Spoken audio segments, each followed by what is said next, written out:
This is the Huddle Breakdown. You're listening to us on Spotify or iTunes, I presume. If you are, hit the subscribe button. If you're watching on YouTube, drop a comment below. We'll try to get to some of them before we finish up. And subscribe to the channel as well. We're on to 800 at the minute. We're trying to get to at least 3,000, maybe 5,000 by the middle of the season. So hit subscribe and give the video a like if you're watching on YouTube. Neil Davidson is saying, have you no mercy? Won't even let me enjoy Hart and McCarthy signings for 24 hours. Well, Neil, I'm sorry, but you said you do like the show, so I mean, there's plus and minus to it.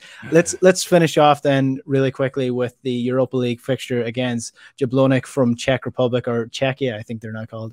That happened overnight. I'm not really sure when it happened, but some context on them. They are ranked 162nd in the UEFA coefficient compared to Celtic's 46th.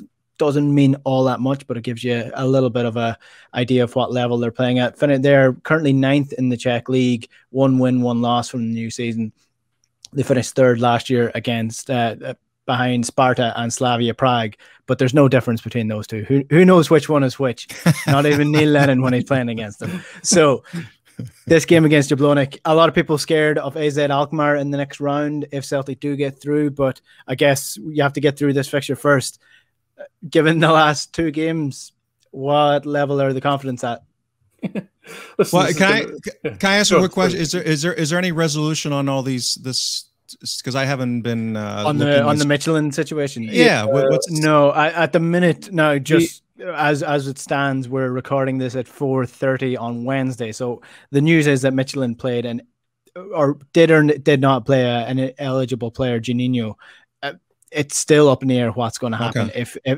If he actually was ineligible is still questionable. So there's an excellent thread by the always excellent Moravchik67 on. I didn't see it. Okay, good. Yeah, which explains having looked at the UEFA regulations, explains what sounds like a very plausible scenario. The bottom line of which, I won't bore you with all the different details, but please do check it out, is that in Brazil, he may well have been banned for 2 days.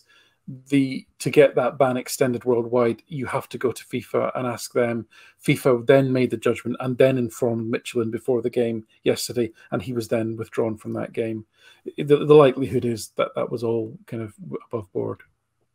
Yeah, Michelin are losing 3-0 to PSV at the minute. So, I mean, I'm not so sure I want to play PSV.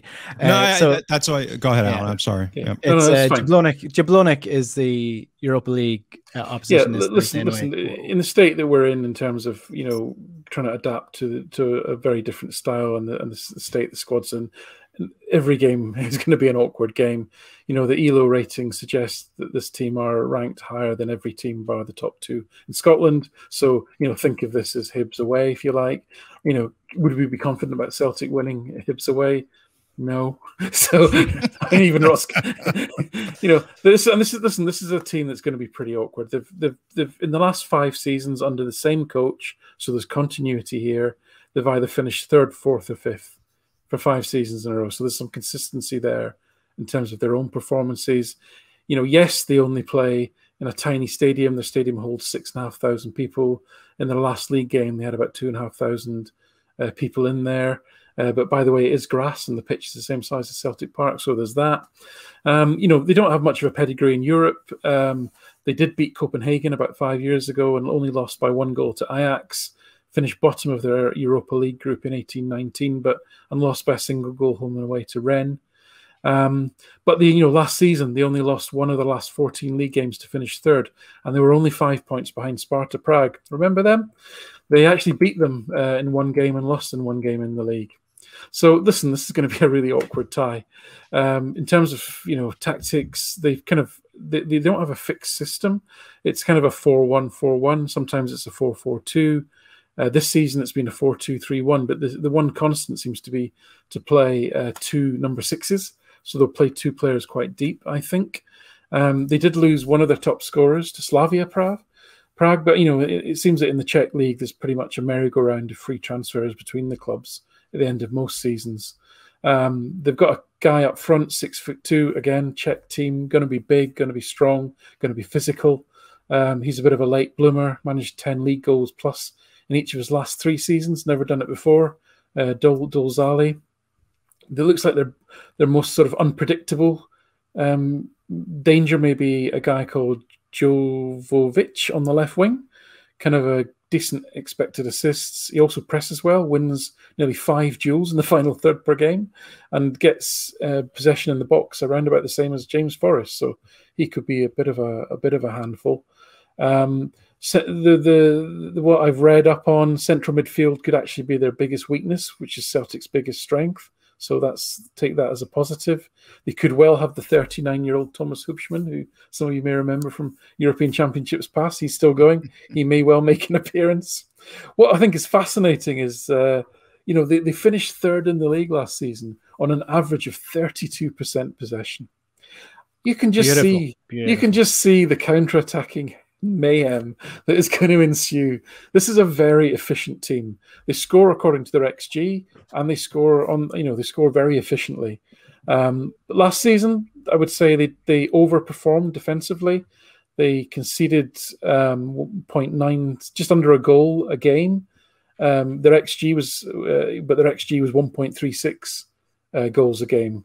And guess what? In 3 games this season, that's flipped round. That's the XG gods for you. So maybe not as defensively strong as perhaps they were playing to last season. And as I say, central midfield could be their weakness. But my God, we're in for another team where it's going to be balls into the box to tall players and counterattacks.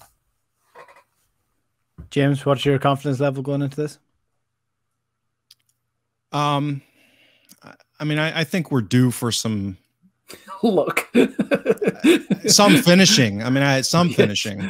Yeah. It doesn't mean it's going to happen, and some of these things can persist for a while, unfortunately. But I'm more intrigued as to how we line up. I think that's going to be fascinating.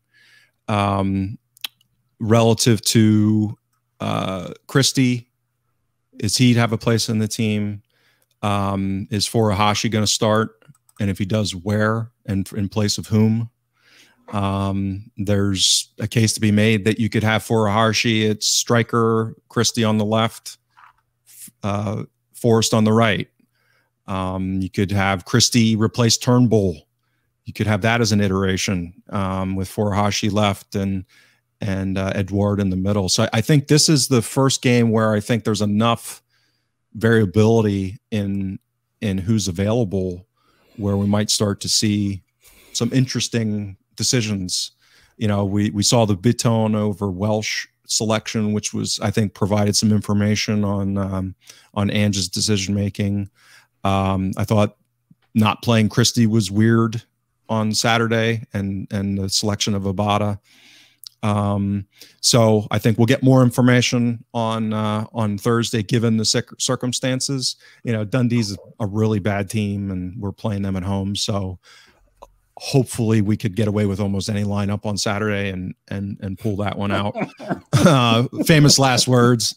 I think Dundee are really, really bad, but